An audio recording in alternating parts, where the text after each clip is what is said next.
Shambhu border पर इस वक्त पुलिस और किसान संगठनों के बीच घमासान चल रहा है। पुलिस कई लेयर बनाकर किसानों को आगे बढ़ने से रोक रही है। बॉर्डर के चप्पे चप्पे पर पुलिस की तैनाती है। पैरामिलिट्री फोर्सेस के जवान भी लगातार एक्शन में नजर आ रहे हैं। नाके बनाकर पहरा दिया जा रहा है। किलो वाले ब्रेकर्स लगाए गए हैं। कंक्रीट की दीवार लगाकर किसानों को रोकने का प्लान है।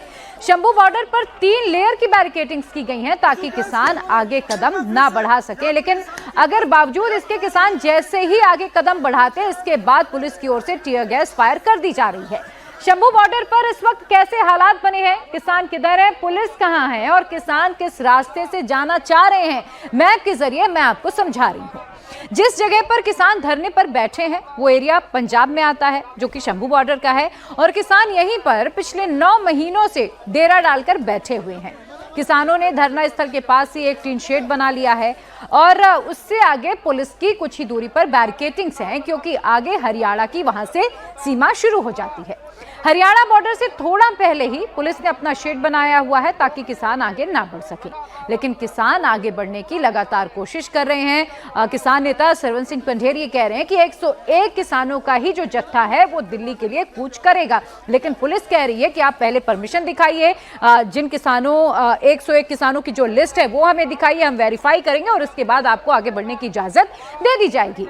शंभू बॉर्डर पर किसान वैसे तो पिछले 10 दिनों से धरने पर हैं, लेकिन अब वो अपनी मांगों को लेकर दिल्ली कूच करना चाह रहे हैं और इसी को लेकर शंभू बॉर्डर पर पुलिस के साथ जोर आजमाइश हो रही है। टीयर गैस के इस्तेमाल से कई किसान की तबीयत भी बिगड़ गई, उन्हें एम्बुलेंस के जरिए अस्पताल भेजा गया।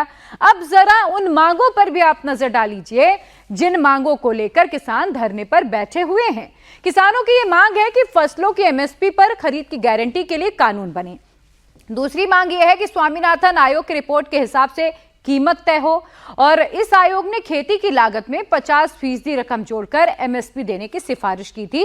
किसान स्वामीनाथन जो आयोग की जो रिपोर्ट है जिसकी सिफारिश की गई है, किसान कह रहे कि उसके हिसाब से एमएसपी तय की जानी चाहिए। तीसरी बड़ी मांग ये है कि किसान खेत मजदूरों का जो कर्ज है वो माफ कर दिया जाए। चौथी मांग ये कि भूमि अधिग्रहण अधिनियम 2013 एक बार फिर से दोबारा लागू हो।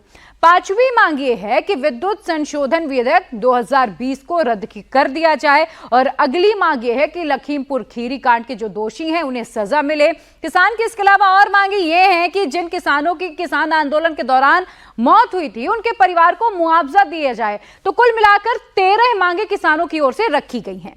वहीं किसान संगठन अब केंद्र के साथ साथ पंजाब की मान सरकार से भी खपा हो गई। किसान नेता सरवन सिंह पंढेर का पंजाब सरकार पर अटैक है। उन्होंने कहा कि पंजाब की मान सरकार केंद्र सरकार से मिली हुई है और केंद्र से लड़ाई बाद में होगी, पहले पंजाब सरकार से निपटा जाएगा। सुनिए उन्होंने क्या कहा। हम कहते थे भी भगवंत मान सरकार केंद्र से मिली हुई है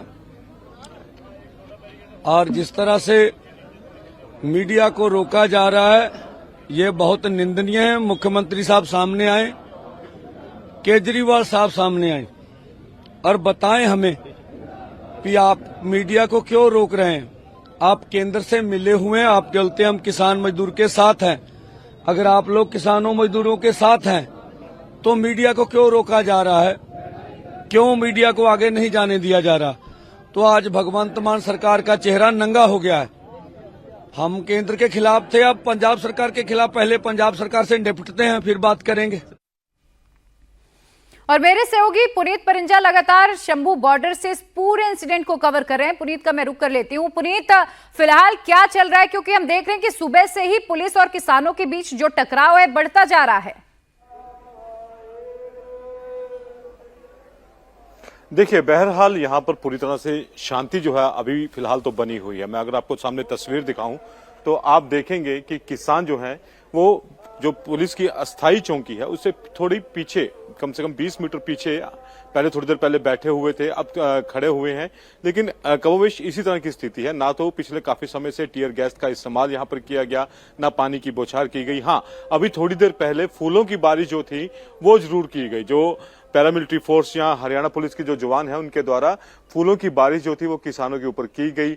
अभी किसान जो है आप देखेंगे सामने, तो वो कुछ किसान अभी भी बैठे हुए हैं और बाकी वहां पर खड़े हुए हैं। चाय शायद उनको जो है वो पी जा रही है उनके द्वारा और वो आराम से भी बैठे हुए हैं। और दूसरी तरफ आप देखेंगे तो पैरामिलिट्री फोर्स के जवान जो है वो भी अभी कुछ भी वहां पे आराम से बैठकर उनको देख रहे हैं। माहौल तब खराब होता है जब वो सामने लगी लोहे की जाली को या तो तोड़ने की कोशिश की जाती है या उसको खींचने की कोशिश की जाती है, तब माहौल खराब होता है। अभी भी आप देख सकते हैं वो डीएसपी हैं राम कुमार, हाथ जोड़ते हुए नजर आ रहे हैं किसानों के आगे, कि ये देख सकते हैं आप तस्वीरें, ये हाथ जोड़ रहे हैं किसानों के आगे। और लगातार इसी तरह का माहौल जो है आज शंभू बॉर्डर पर नजर आया। हालांकि 6 दिसंबर की अगर हम बात करें यहाँ पर, तो 6 दिसंबर को यहाँ पर काफी ज्यादा टीयर गैस का इस्तेमाल हुआ था, लेकिन अभी 1-2 अगर कहें तो माइल्ड जो थी टीयर गैस वही इस्तेमाल हुआ है। बाकी आप देख सकते हैं तो वो पुलिस जो है यहाँ पर हाथ जोड़ती हुई नजर आ रही है कि आप पीछे हट जाइए। और इसी बीच अगर मैं आपको दिखाऊं तो यहाँ पर एक बार फिर से पानी की पाइप आपको मैं दिखाऊं सामने, तो वो देखेंगे आप कि पानी की पाइप जो है वो फिर से जो है उसको लेकर आ रहे हैं सुरक्षाकर्मी जो हैं, और धीरे धीरे वो पानी की पाइप जो है वो आगे लेकर आएगी। शायद हो सकता है कि वाटर कैनल का द्वारा इस्तेमाल किया जाए। हालांकि ये काफी पतली पाइप है, किस तरह का इसका इस्तेमाल होता है, पहले भी इसी पानी की पाइप के जरिए जो था ये पानी का प्रेशर छोड़ा गया था जिससे किसान पीछे हटे थे, लेकिन अब एक बार फिर से ये पानी की पाइप को जो है वो लेकर आया गया है और इस तरह की गतिरोध जो है वो यहाँ पर चल रहा है। हालांकि अभी जो शेलिंग है अगर हम कहें टीयर गैस के, उनको रोक भी दिया गया, पुलिस वालों को मना कर रहे हैं कि अभी कुछ नहीं करना है।